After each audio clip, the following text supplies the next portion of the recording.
ચાલો આજે એક એવી અજાયબ દુનિયામાં જઈએ જ્યાં તર્ક અને નિયમોનું કોઈ શાસન નથી.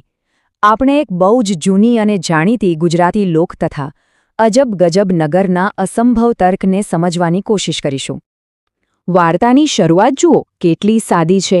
એક અજબ નગર અને એમાં રહેતા 3 છોકરા. પણ અહીંયા જ તો ટ્વિસ્ટ છે. આ કોઈ સામાન્ય છોકરા નથી. એમની કહાણી હમણાં જ સામે આવશે.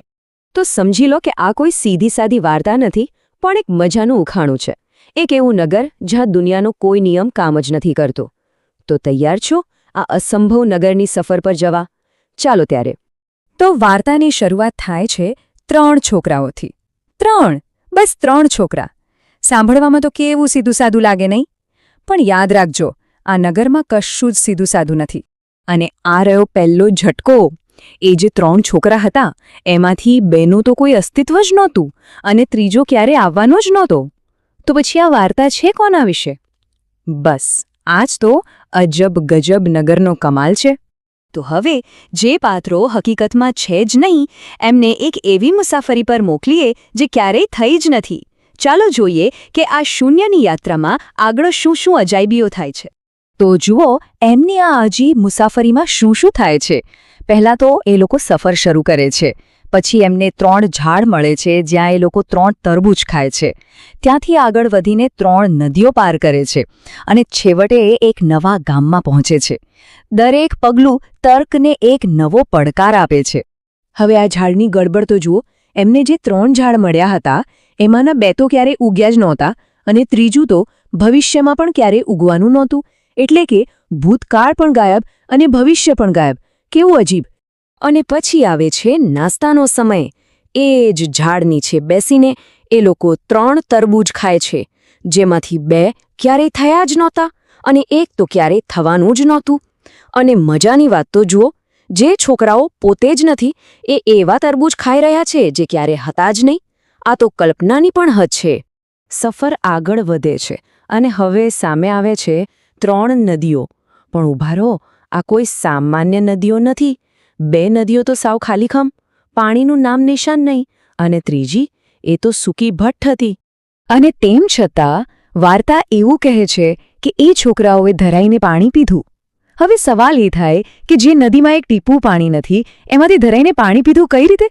બસ આ જ તો આ વાર્તાનો તર્ક છે, જે આપણી સમજની બહાર છે. ચાલો હવે વાર્તાના સૌથી મજેદાર ભાગ પર આવીએ.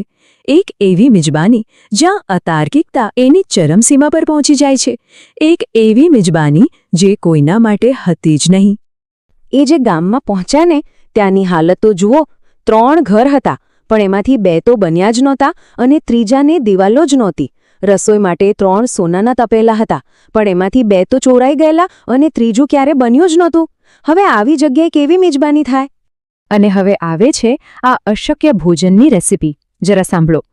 19 કોથળા ચોખા હતા, પણ રાંધ્યા કેટલા? પૂરા 20.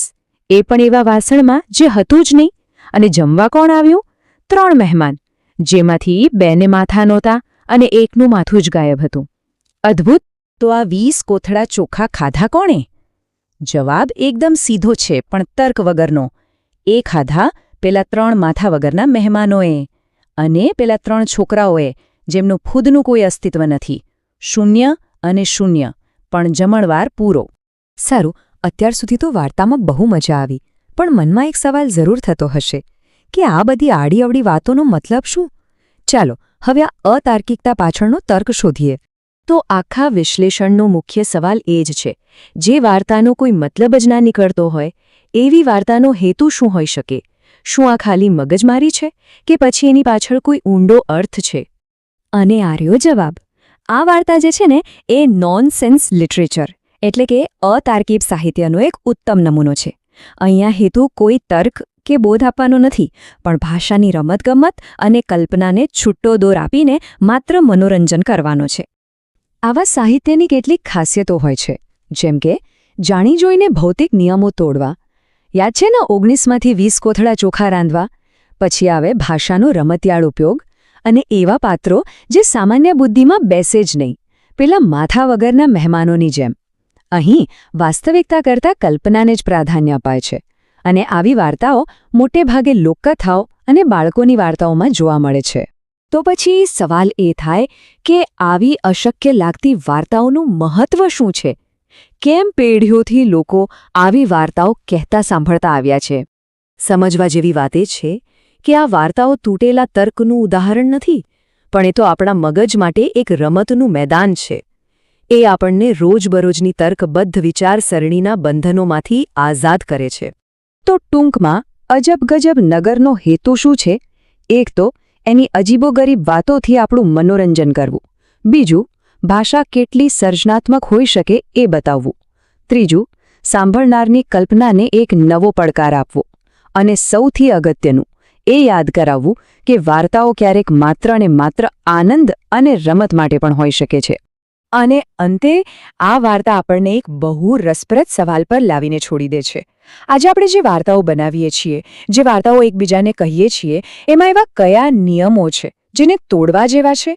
કયા નિયમો તોડીને કદાચ આપણે વધુ સારી અને વધુ કલ્પનાશીલ વાર્તાઓ રચી શકીએ? વિચારવા જેવો મુદ્દો છે ને?